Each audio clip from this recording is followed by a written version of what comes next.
Welcome to AstroEnergy with astrologer angel Shelley Overton.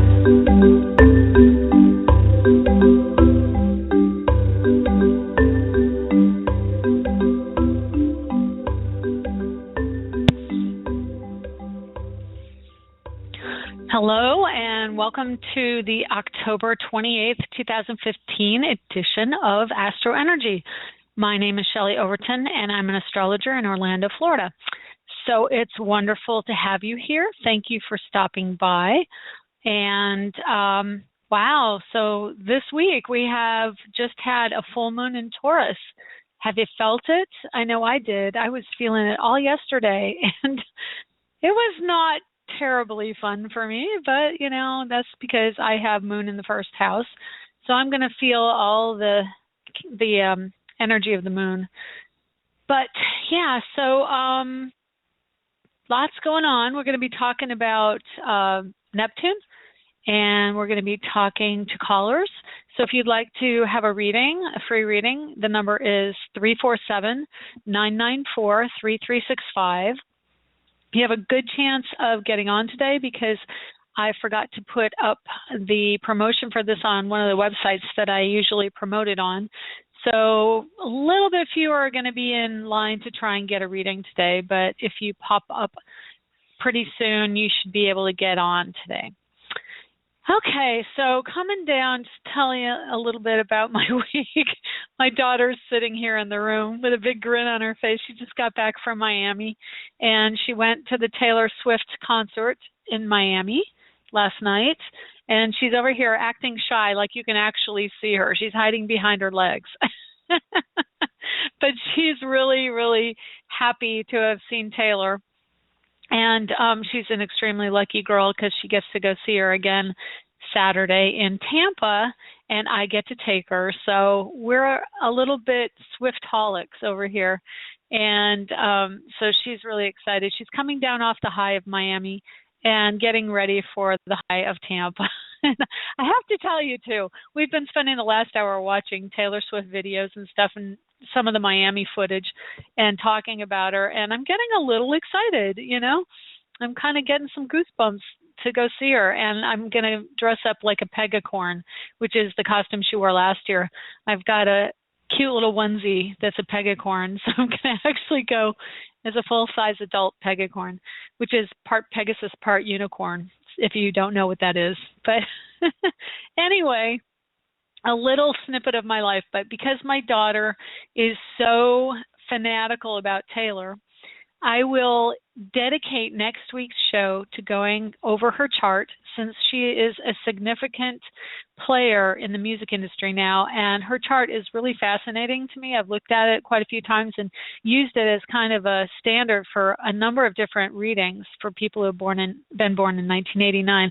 So it's pretty cool, and I will post her chart before the show on the photo scroll that comes through, and I'll also post it on Facebook under Astrologer Angel and my AstroEnergy page on Facebook. And as long as I'm telling you about that, I've also got an Instagram account under Astrologer Angel, a Twitter account, Pinterest. So if you're into social media, I'm all over social media. So, and also YouTube. So there are quite a few videos popping up on YouTube. But that being said, I'm going to go over everything here in the sky today. So I think I need to update my little chart. It's at 249. There we go, 504. So right now in Orlando, Florida, we have an Aries rising, 2 degrees. We have Uranus in the first house at 17 degrees, opposing Mercury in Libra. We have the moon at 24 degrees, Taurus. And so later today, we're going to have moon in Gemini. So that will probably mean you're going to not be able to shut your brain off when you go to bed tonight. So you might want to do some meditation or have a glass of wine because, yeah, moon in Gemini will be the energy of lots of thoughts racing through your brain. And so, yeah, just a little bit quiet, Juliet. That's all I'm asking. And so anyway, she's getting heard now. I don't know if you can hear her. She's chattering over here. So And we've got Jupiter in Virgo. There's nothing between the moon in Taurus and Jupiter in Virgo right now, unless you're looking at asteroids, which I don't have on my chart. So Jupiter in Virgo at 16, Venus at 18 Virgo, Mars at 20 degrees Virgo, North Node at 0 Libra, retrograde, opposite the South Node at 0 Aries. And Mercury, like I said, at 22 Libra, Sun at 5 degrees Scorpio. So happy birthday, Scorpios. The Sun just went in 5 days ago, I think it was. And Saturn at 3 Sagittarius, Pluto 13 Capricorn, and Neptune is at 7 Pisces. So today we have Saturn moving into a square with Neptune, which he's been doing, pretty much since he came into the sign of Sagittarius. He has been approaching a square to Neptune because I know different astrologers use different degrees of orb, but I usually use an 8-degree orb.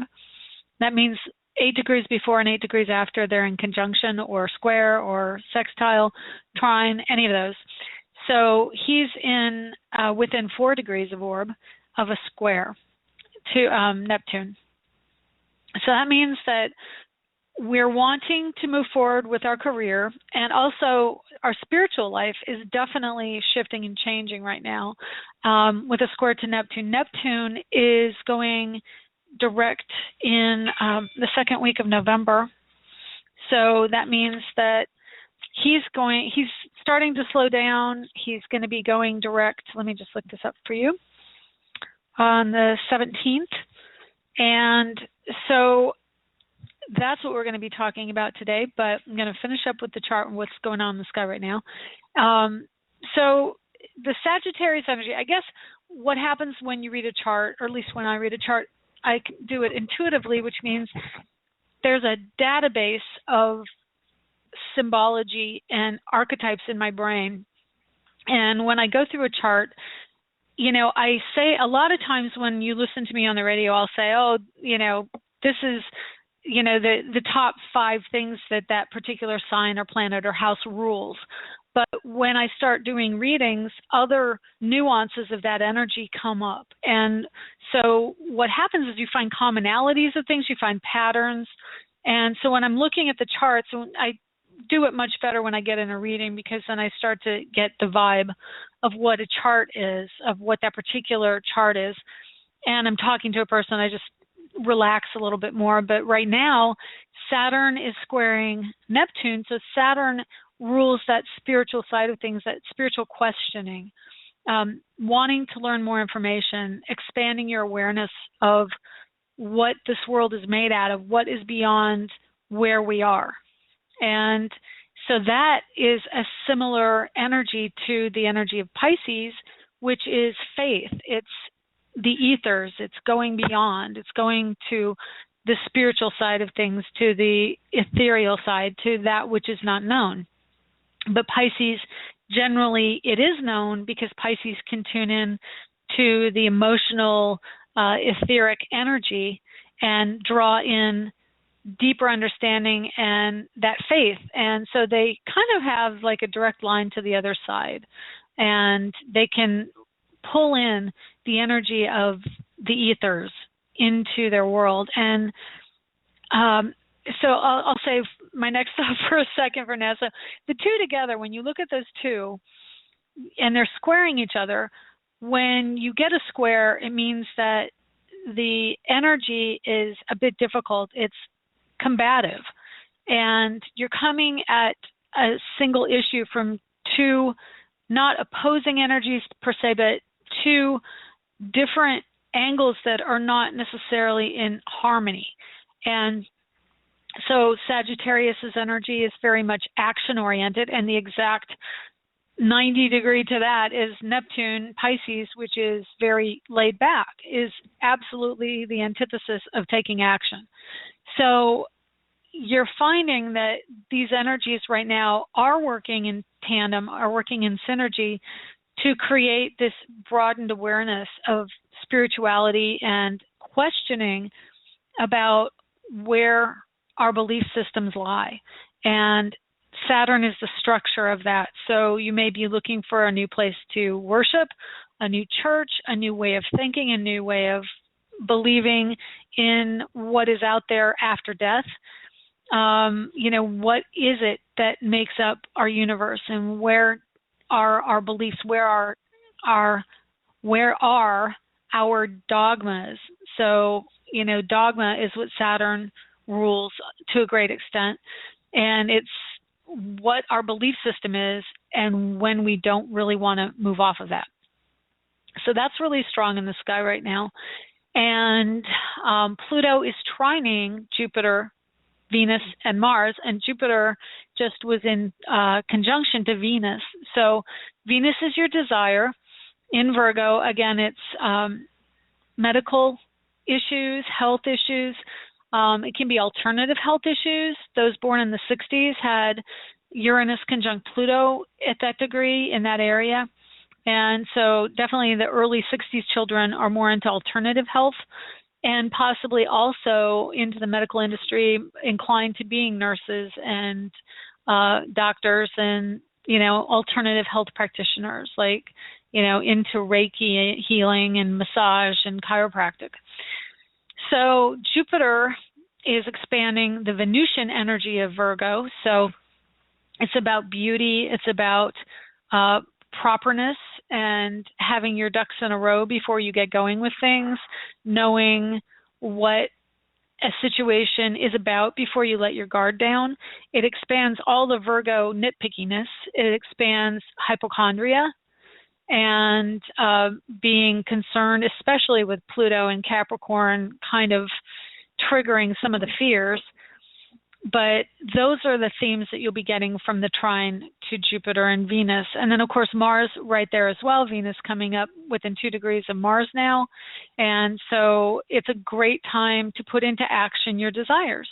And if it has to do with pulling in the reins from the Leo energy that Venus and Mars and Jupiter were just in, the generosity of Leo, now it's time to kind of buckle down and not be so gregarious with your money and a little more spendthrift. So that energy is coming out. The full moon is about harvesting, and it's the hunter's moon, which is interesting because the sun was in Scorpio, which can be an aggressive energy, and the moon is in Taurus, which is really that kind of strong, I always say the estate energy. It's Taurian energy is very much like Ralph Lauren and English country estates, where you go out, and the landowner is very comfortable and the home is very opulent or comfortable and well-heeled. They go out, they have a hunt and bring back, whatever they've hunted. And of course, it's the end of the year, it's fall. So, that kind of energy comes in, and Taurus is very much about, I used to know a really strong Taurus man who would smoke cigars, and he loved to dress in a smoking jacket and, rich velour collars, and that's that energy. That's Taurus. They like touch, they like feel, they like opulence and taste and beauty, everything that Venus imbues that part of the sky. So full moon is a bringing about, a culmination, a bringing out of that strong energy around money and opulence and wealth. So hopefully that will entice your chart to give you a little wealth. Okay, so Neptune. I know I've talked about Neptune before, but I don't know if I talked about Neptune retrograde and Neptune direct, but definitely that energy has been strong in the sky this last week. And the energies that you get from Neptune, like I said earlier, are etheric, psychic, quiet. If you have a Mercury in Pisces, which is the sign Neptune is in right now, and also the ruling sign, the sign Neptune rules, you can be a quiet person. You're much more inclined to be intuitive about things and accepting about things. It's a sign of universal love. So when Neptune goes retrograde, and I've said this before, it acts more like Virgo. It's very clear-minded. It sees things for what they are. It is an addictive sign, an addictive planet. So part of that is because it's an escapist planet, and it doesn't want to see things for how they are. It wants to see things for how they could be. It's very idealistic. So wherever it falls in your chart, you can be more idealistic. And, you know, of course, given whatever sign it is, it'll give the energy of that sign. Whatever house it's in, it'll give that energy. If you have another planet conjunct Neptune, it will make you idealistic about whatever that is. Say it's Mars. So, you know, you might be more idealized as to how men should behave and how a person is expressing themselves in their energy, in their drive, and the masculine energy. So, you know, it's very nuanced. It's emotional. It can be a little bit slow as far as they're usually late. People with a strong Neptune, especially Pisces energy in their chart, run on their own clock, which is the opposite of Virgo. And of course, Virgos are always on time and early. But Neptune is very chill, very laid back. Yeah, I would say marijuana is a really good drug for a Neptune person because that is very similar to their energy. So if you know anything about that, it's just like, yeah, it's cool, it's all good. And so again, Neptune brings that energy to your chart. So if it's in an intense sign, it can do a couple different things. It can make you very idealized about the energy of that sign, even if it is a strong sign. It can make you a martyr. It can create this, I did everything I can. It's as good as I can do, and be very emotional and sensitive about everything. And people just don't understand you. That energy is brought into a chart with Neptune. So the other energy of Neptune is dreams are more intensified, more vivid, more abundant. And as of late, it seems that Neptune is really affecting people with their sleep habits and much more exhausted right now. And part of that is because he's slowing down to go direct. And so the degrees are getting slower that he's going through. It's just not as fast. And he's already a dreamy, sleepy kind of guy anyway. So now as he's slowing down to go direct, it's just like yawn, yawn. I could say yawn and I would yawn. And I'll take a deep breath so I don't do that. But yeah, it's pretty intense energy.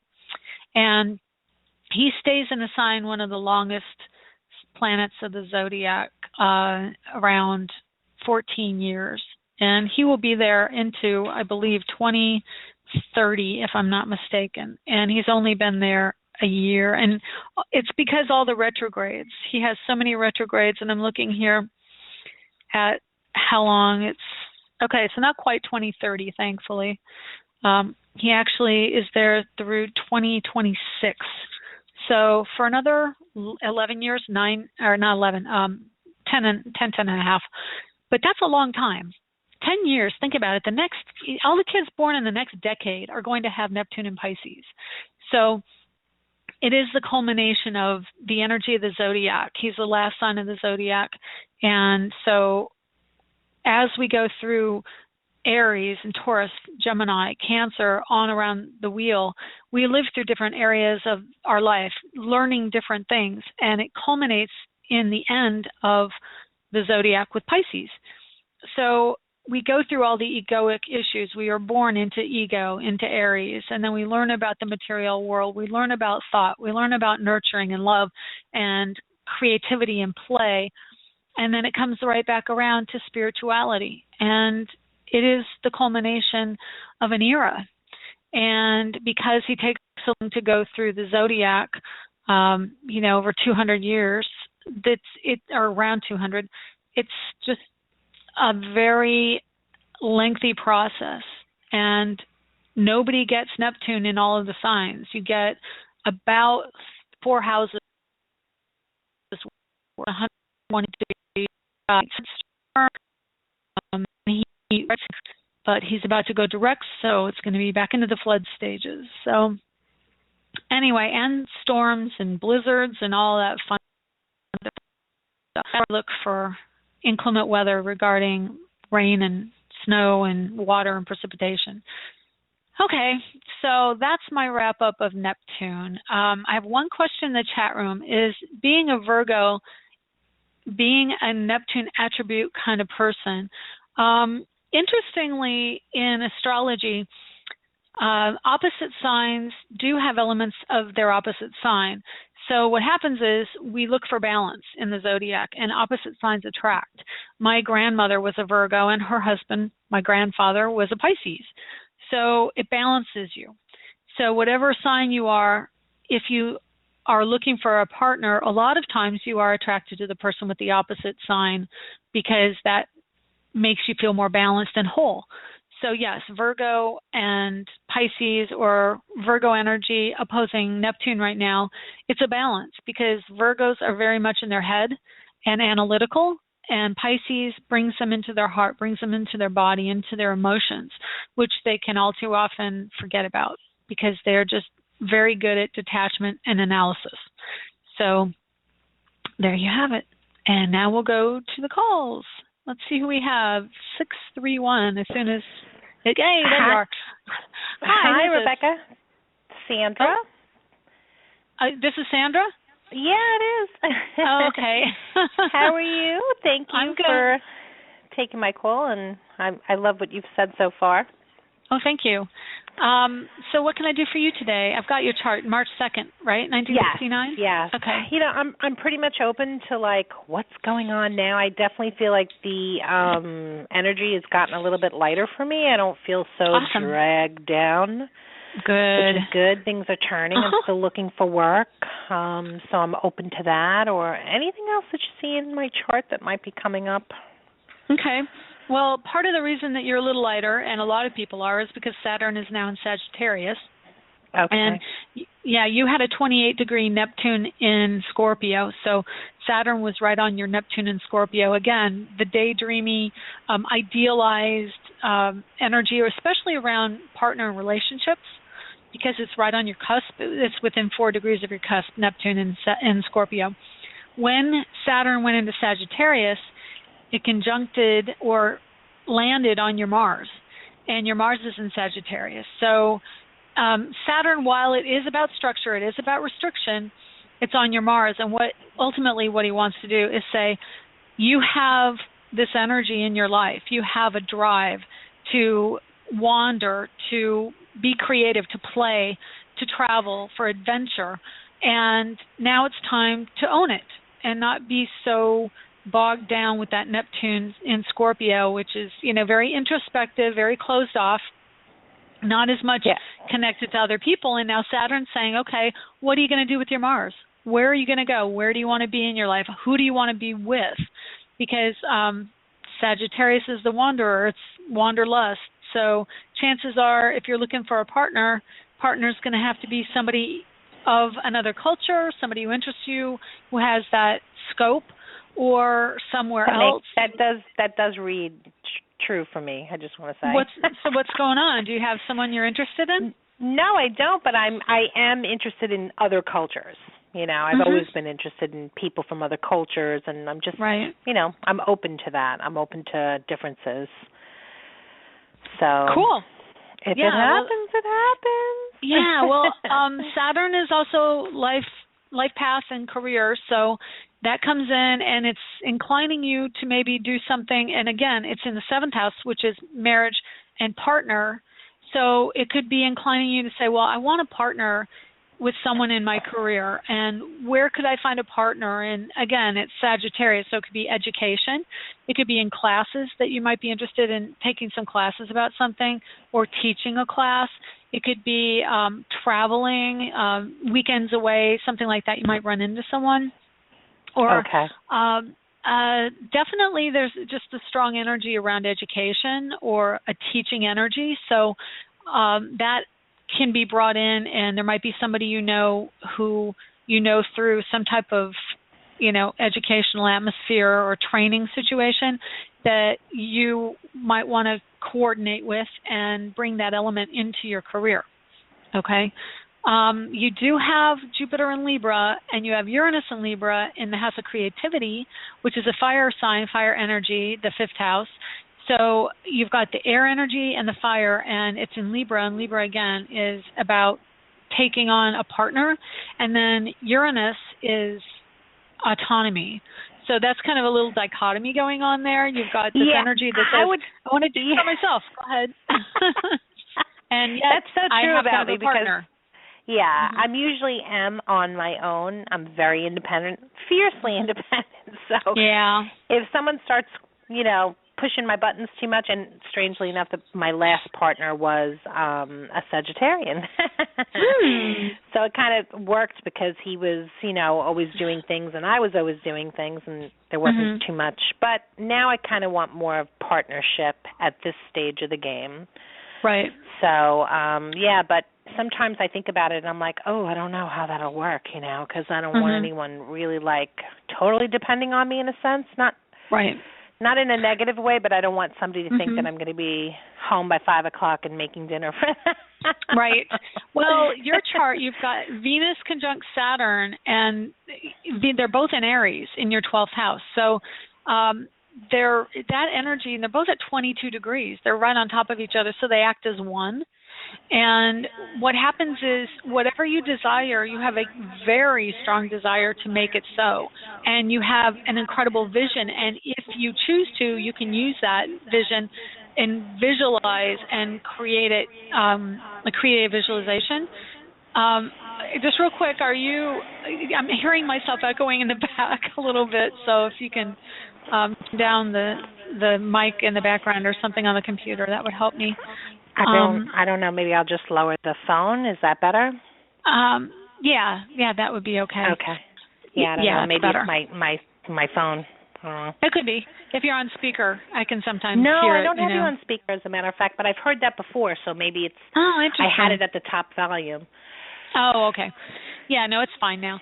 That energy in your 12th house with Aries is very much like, I can handle it, I want to take action, I want to do it. And so for you, I would say someone in that quadrant's probably going to be a good partner, as long as it's not, let me see, March 21st, 22nd, 23rd in that area, because you have Chiron at 1 degree Aries, and that's going to make them someone who's going to bring out your wounding, your life wounding.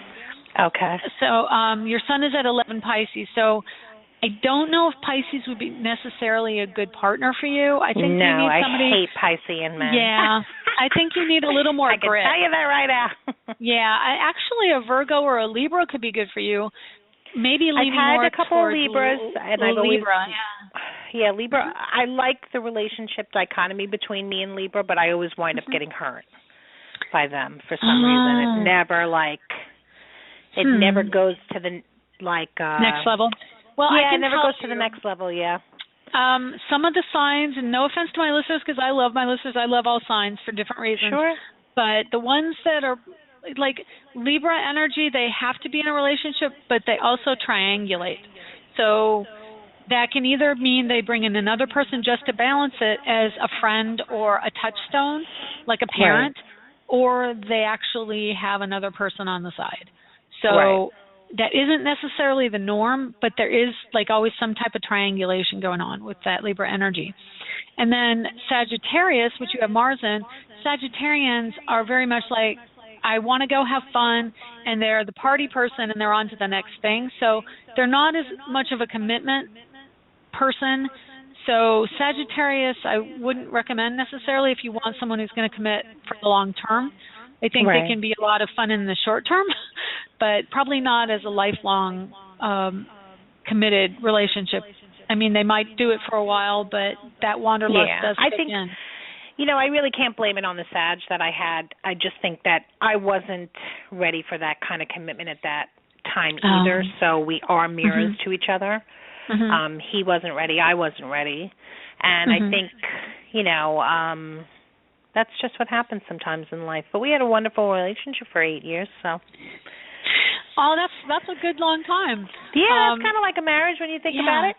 Well, I want to tell you, though, there's also another interesting thing that happens in astrology, in that whatever sign you have someone in, they also have other signs and energy in their chart. And a lot of times you can have Sagittarians with the Capricorn influence because Capricorn is right there afterwards.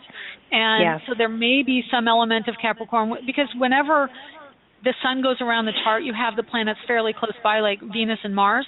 So right now the sun's in Scorpio, Venus and Mars are only 2 signs behind in Virgo. So there's a compatibility energy between Scorpio and Virgo. They're only 60 degrees apart. So when you have Sagittarius sun, there could be another more compatible energy in that chart of that person. So whenever people say, oh, well, that's a sign I'm supposed to be compatible with, but I can't get along with them or whatever, it's because there are many influences in a chart. It's not just that sun sign. And I know you probably know that, because if you listen to me, you know that charts are fleshed out in more ways than just the sun. But I get that a lot. Like, well, he was this way, and so he must be that. And I'm thinking, a lot of times they'll say, oh, well, they're a Virgo, but they act more like a Leo, and I don't get along with Leos. And it's like, well, they're right next to each other. Planets are going to be there. There's a good chance there will be a planet there. And if there isn't a planet there, then it's going to be represented by the house next to the sun. So you're still going to get the influence. But I think it's like I got Aries some good things coming up, I guess. You. The thing with Aries, if you find an Aries, there sometimes can be like aggression back and forth, like not aggression, but like, fighting, because that's kind of how they express themselves. Yeah. But for you, you have the Venus, Saturn in the 12th, which is Pisces house. So there's a lot of tamping down of that strong, aggressive Aries energy. But if you had someone who was an Aries, that's the house it would fall into. So it might calm it down, and it would also be ruled by Pisces, and you have a sun in Pisces. So there's that commonality. Okay. So that's kind of interesting. And also marriage. Well, you have Sagittarius there, but Capricorn could be really good because that's the house of commitment for you. Okay. Well, I mean, I'm open. I don't care what sign, really, as long as we can get along. That's all I care about. Interesting. Pluto just went out of your house of commitment, which always signifies a shift. And so, literally by 2 minutes, you have 1313 Capricorn at the last cusp of your commitment house, and you have Pluto at 1315. So it's literally only 2 minutes of astrological time past that. So I would think that and again, Pluto's in the house of Sagittarius, so there's change around moving and, travel. So, or going back to school. I don't think this going back to school thing is going to happen for me, so it's going to have to be the other thing. But thank you so much. I'm so excited for the changes to upcoming. Yeah, it's going to be very spiritual, too. Look for that. It's definitely this, reevaluation of spirituality. Yeah, that's great. Okay, thank you so much. Good talking to you. Yeah, thank you. Yes, all right, have a nice, see you later. Happy Halloween. Thanks, and to you. Okay, all bye. Right, bye-bye. All right, well, let's just kick over here to a real quick break, and then we'll come back, and I'll talk to you on the other side.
And welcome back. You are listening to the AstroEnergy Show on Blog Talk Radio. My name is Shelley Overton, and I am an astrologer in Orlando, Florida. If you are interested in getting a personal reading with me, you can find me at astrologerangel.com online, and I would love to talk to you. I really enjoy doing readings for people, and that's what I do. So anyway, let's go back to the phone lines and see who we have. We've got 202. Hi, 202. Who is this? Hello. Hey, how are you? Hi. Hi. Who is this? This is Kay. How are you? Hi, I'm doing well. What's up, Kay? Oh, boy. Just going through a lot of transitions and wondering when things will lighten up a bit. Oh, my gosh. A lot of, I guess, healing transitions, I think. Oh, are you? Oh, yeah, and a lot of things are going on in my family, with my parents. Like, things are just kind of very heavy right now. Okay. So, do you mind if I give your birth date out? No, not at all. Okay, it's March 5th, 1980 at 1:29 a.m. Philadelphia, Pennsylvania, correct? Correct. Okay, I just want to give that, because once in a while I think listeners like to do the chart and follow along, so it helps. Totally, I do too. Mm-hmm. Yeah. So what's your question then? Is it just, well, I'll let you tell me what your question is. I guess when things will get out of, I guess, this heavy healing mode or whatever you want to call it, or if you see anything, that takes precedence. Yeah. Things are feeling very heavy right now.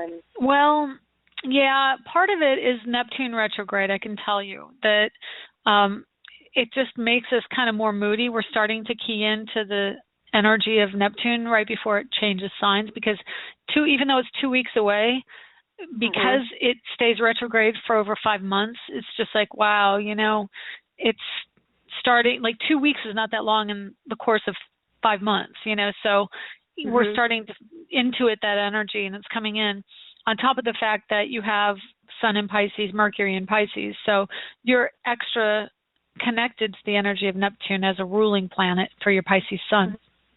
The other energy in your chart is Mars coming up on your Saturn.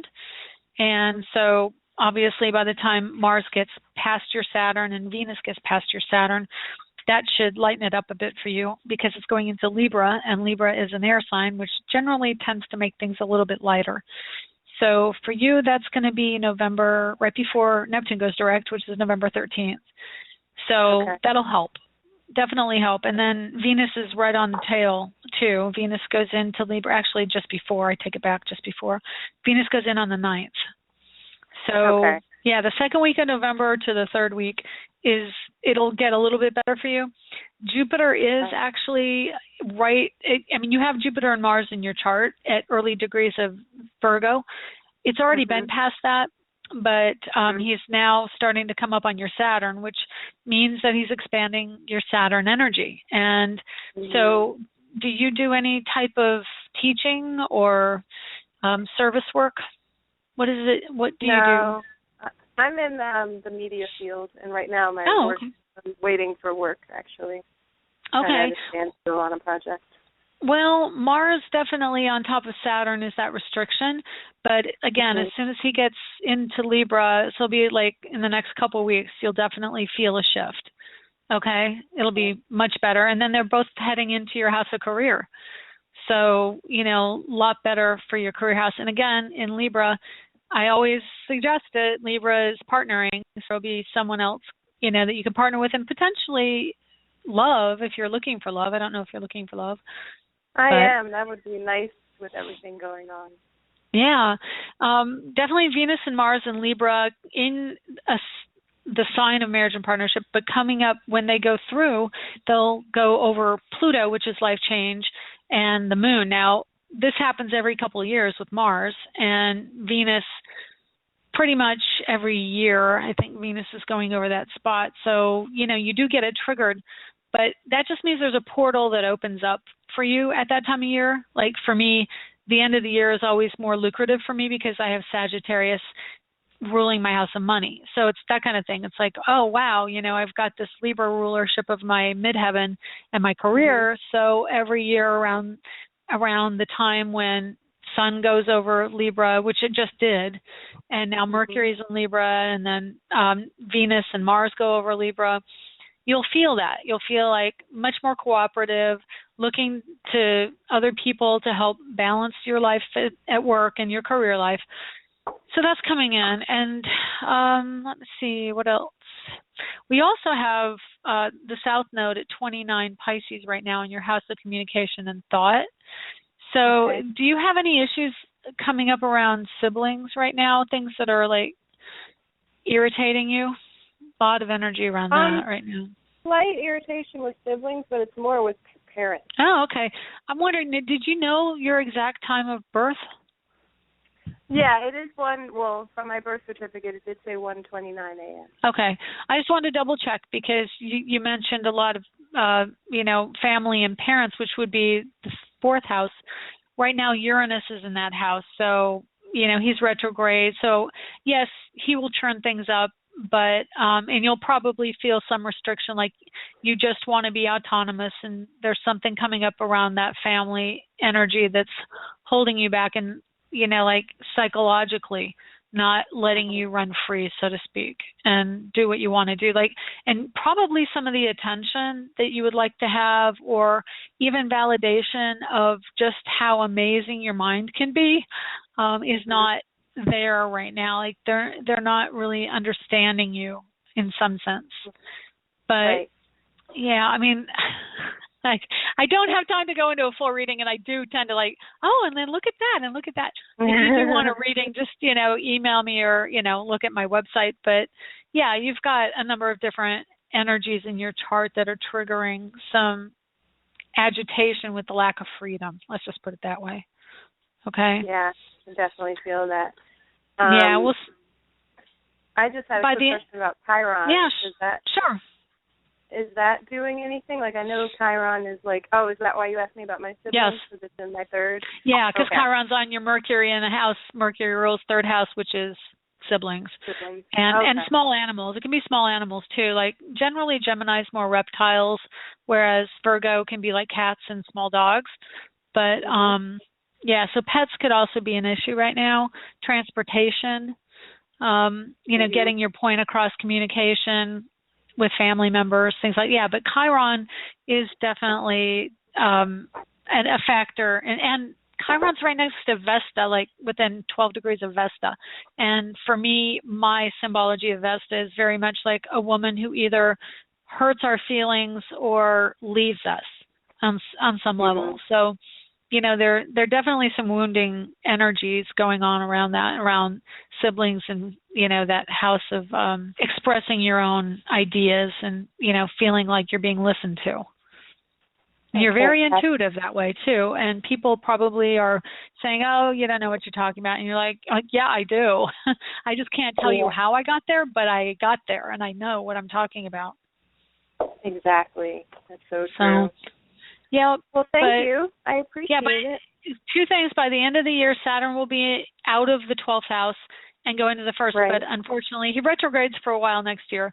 So the second half of next year is probably going to feel a little bit better for you than the first half, although the very end of this year will be good as well, because Saturn will get really close to your to your horizon, to the horizon sign, and he will give you like that, I've just got to move and do my own thing. And so you'll get a hint of that by the end of this year. And like a year from now, it's really going to culminate for you. And then Saturn will be on your Neptune saying, yeah, let's go make our dreams happen. And it'll probably be a move.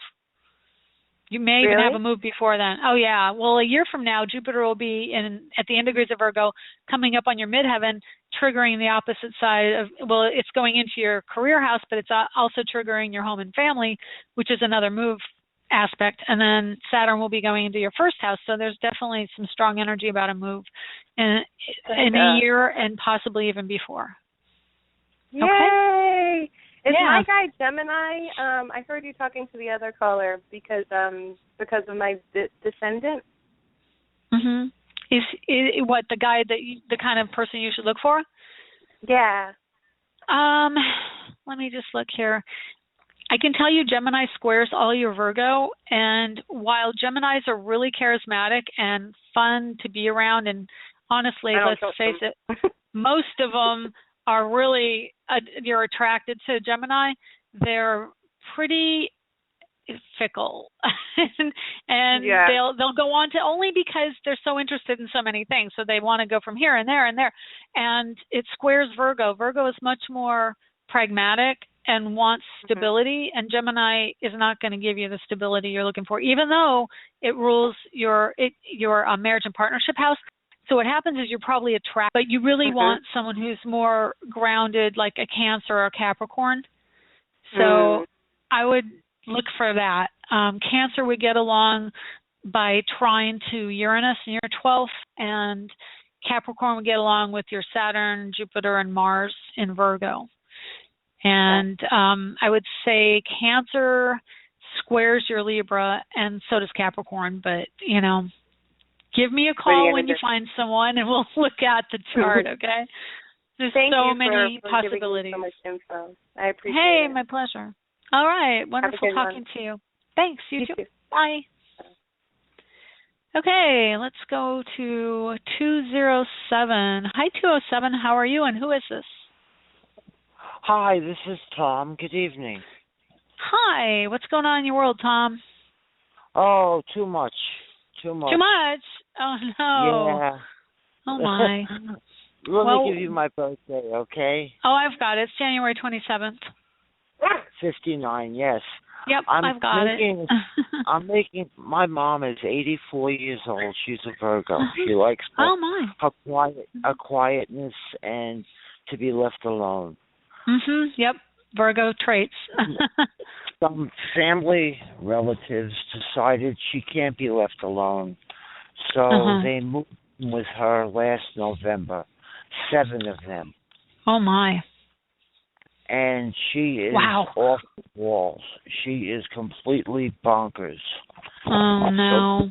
So decided to go down there and maybe help alleviate some of the pressure and maybe even move them out for a week.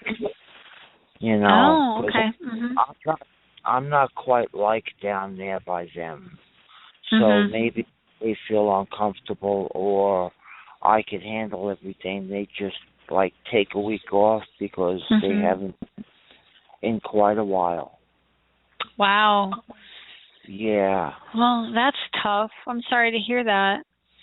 So I guess. Go ahead. Go ahead. I was just going to ask you what you would like me to look at for you. I'd like you to look at the outcome, how this is going to affect her and me and the relatives. I mean, I got to take a 17-hour trip just to get down there, which I don't mind. I'm going from Maine to Long Island. Right. So, and it will be a surprise to everyone. Oh, wow. Boy, you're really adventurous to hop in. Oh, my goodness. Okay, well, I'm going to get her birthday. If you could give it to me, we'll get the best we can with her time and everything. But go ahead and tell me her birthday. 32, D. 31, August 30th, 1931. Okay, and you probably don't know what time she was born, I'm guessing, right? The 29th, I'm sorry, the 29th. Oh, okay, sure. I do not know what time. Okay, so we'll give her a sunrise chart, and I can tell you with the sunrise chart, definitely with Jupiter and Mars and Virgo there, or Mars and Virgo and Venus and Virgo, she's going to be like, yeah. Where was she born? In Queens, New York. Queens, okay. All right, let's see what we have for Mom. Come on, computer, catch up to me. Right. Okay, hang on. August 29th. Yeah, it has a little glitch, and it always changes my date when I enter in the place if I don't have a time. It's just a glitch in my program.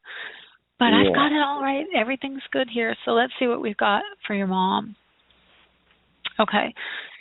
So she's got 4 planets in Virgo, poor lady. I mean, I have them too, so I totally understand what you're talking about. Like, she needs to be alone. Yeah, right now, even more so. Pardon me? She does. She needs to be alone. Yeah, because Virgos, it's like they're really self-sufficient, and they kind of live in their heads. You know, they have a lot of stuff going on up in their heads, and it keeps them occupied. They're very mentally active. You know, they work in their heads. So there's a lot of stuff going on, you know, up there. They don't need other people adding to the electrical energy of their environment. So, yeah, so she's got Venus, Sun, Neptune. Her Sun and Neptune are both at 5 degrees. Venus is at 2, and Mercury is at 17, retrograde.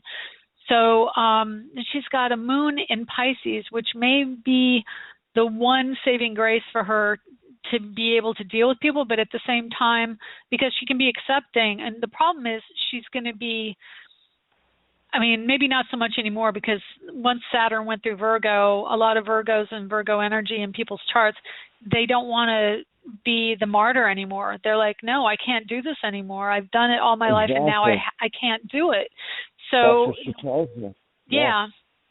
So the moon in Pisces is usually, again, really accepting, but moon in Pisces is also, Pisces is the 12th house. It needs to hide when it's overwhelmed. And Virgo does too. When Virgo gets overwhelmed by too much activity, people running around doing things, doing this, going there, talking, it's like, okay, I can't, because literally it'll be like this anxiety coming in, you know, like, it's just like, I can't, because energetically they're overwhelmed.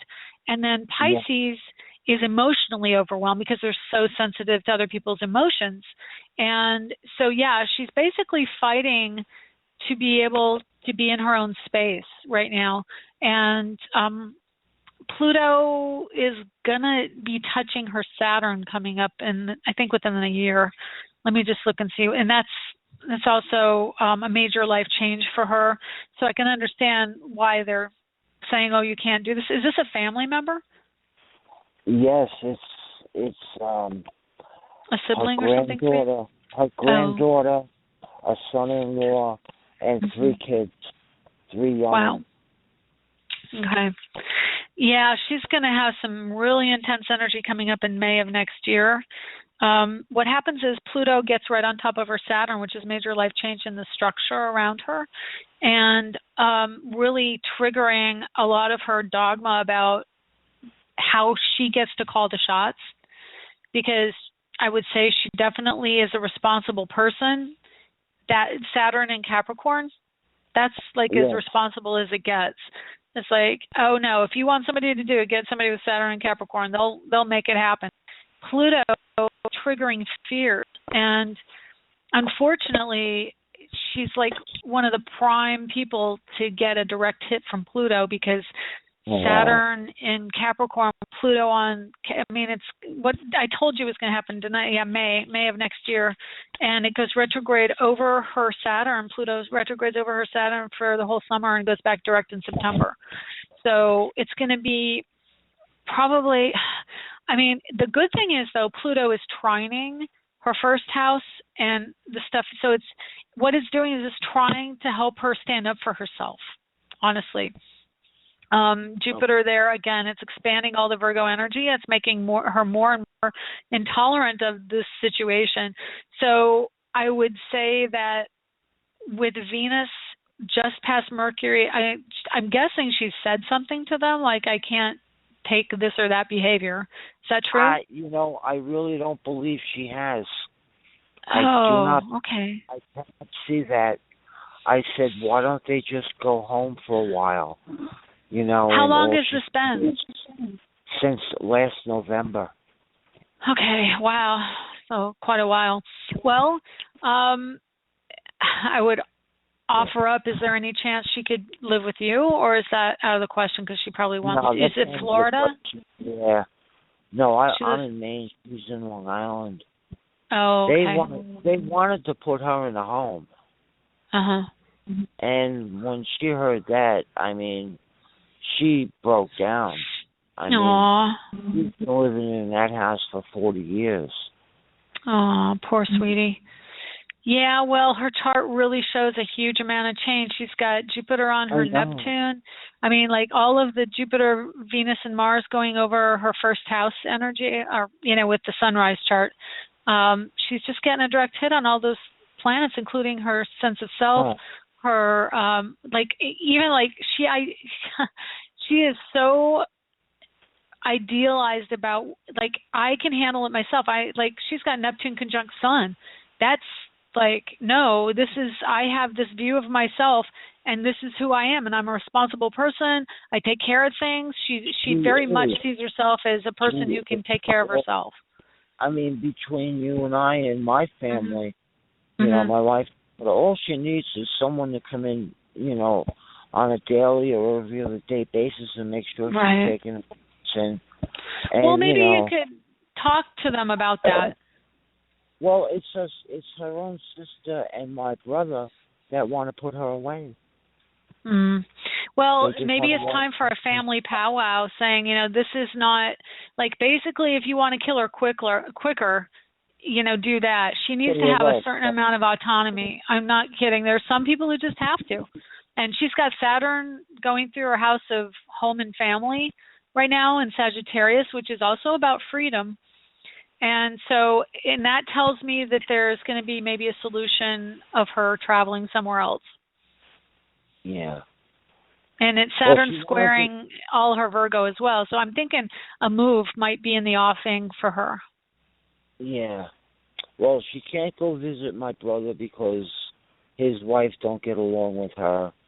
And there's no room here. And plus, this is some haul from Long Island to northern Maine.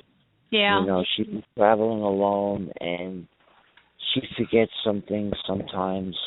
She does, Well, I mean, at 84, of course you're going to, but... Yeah. Well, I'm sorry to tell you, but there's so much going on in her chart that is, like, major life change going on for her. It is. Unfortunately, there are solutions that are going to be coming up that are going. She's going to have to challenge her comfort zone. That's Pluto on her Saturn. Yeah. It's just the way it is. Yeah. And she's got Jupiter right on her Mercury right now.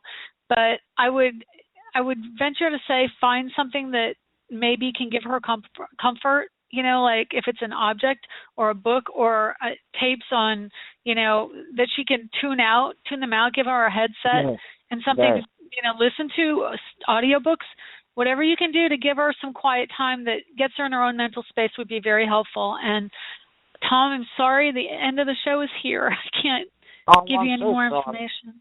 No, it's okay. I'm sorry. Yeah. Well, big hugs and love to her and to you. I wish you the best with her. How does it look for me going down on the 10th? Is that a good time? Let me look here real quick. Yeah, I think it's going to be better. That'll be fine. Yeah, great. Everything is moving forward in Virgo. So, okay. Thank you so much. You're welcome, and take care. Good talking to you. Same here. Bye-bye now. Okay, bye.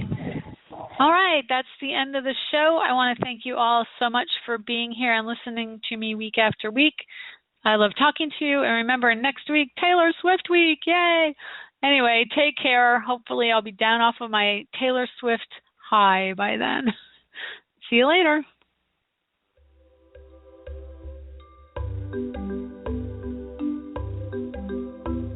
Thanks for stopping by AstroEnergy this week. If you would like to get a hold of Shelley Overton, you can get her at astrologerangel.com, on Facebook at AstroEnergy or Astrologer Angel. The music was provided by Kevin MacLeod at incompetech.com with additional music by Ironwood Rain. Check them out on the net at Ironwood